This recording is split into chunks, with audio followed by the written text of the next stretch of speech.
Bismillahirrahmanirrahim. Assalamualaikum warahmatullahi wabarakatuh.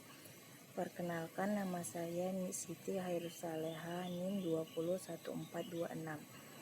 Pertama-tama marilah kita panjatkan puji syukur kehadirat Allah Subhanahu wa Ta'ala, yang mana atas berkat dan nikmatnya sehingga kita masih diberikan kesehatan untuk dapat membuat tugas, yaitu untuk memenuhi tugas desain dan tujuan pembelajaran yang diampu oleh Ibu Dwi Vita Lestari MPD. Sebelumnya saya Siti Hairusaleha dari kelas MPI A2 semester 5. Baik, langsung saja di sini saya akan menjelaskan tentang geografi. Dikarenakan RPS yang sudah saya kumpulkan yaitu tentang geografi. Selanjutnya saya akan membahas tentang pengertian geografi. Sebelum masuk materi yang lebih lanjut, kita harus tahu apa sih geografi itu. Nah, jadi geografi adalah ilmu yang mempelajari tentang hubungan, persamaan, dan perbedaan antar ruang di bumi. Pusat kajian geografi itu meliputi hubungan manusia dan lingkungannya. Jadi secara umum, geografi terbagi menjadi dua cabang keilmuan, yaitu geografi fisik dan geografi manusia.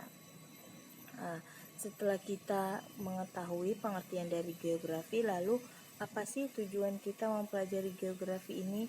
Nah, jadi salah satu tujuan pembelajaran geografi yang relevan di kehidupan masyarakat Indonesia adalah mengembangkan pengetahuan tentang lingkungan fisik dan sosial tanah air.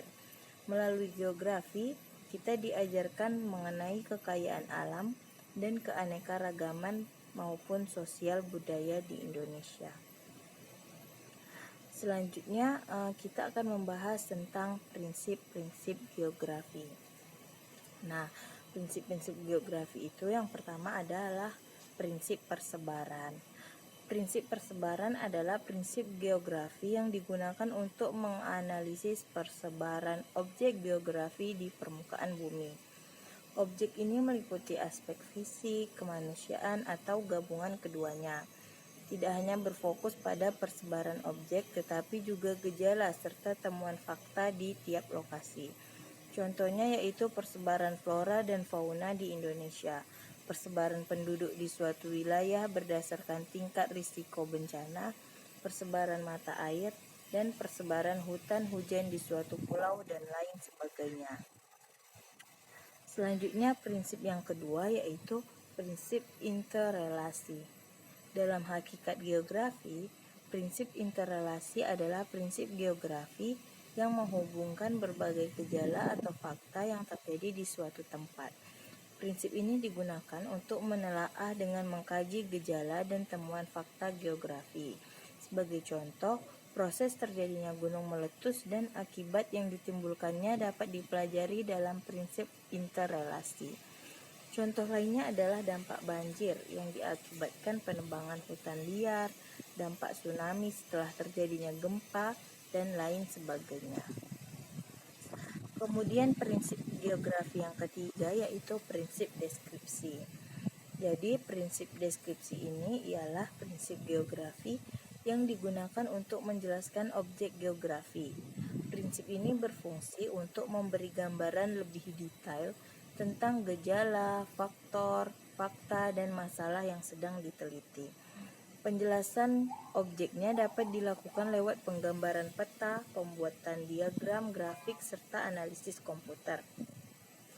Contohnya, peta wilayah rawan longsor, peta sumber mata air suatu daerah, grafik pergerakan lempeng di suatu wilayah, analisis komputer tentang jumlah penduduk usia produktif dan tidak produktif di Jakarta, dan lainnya.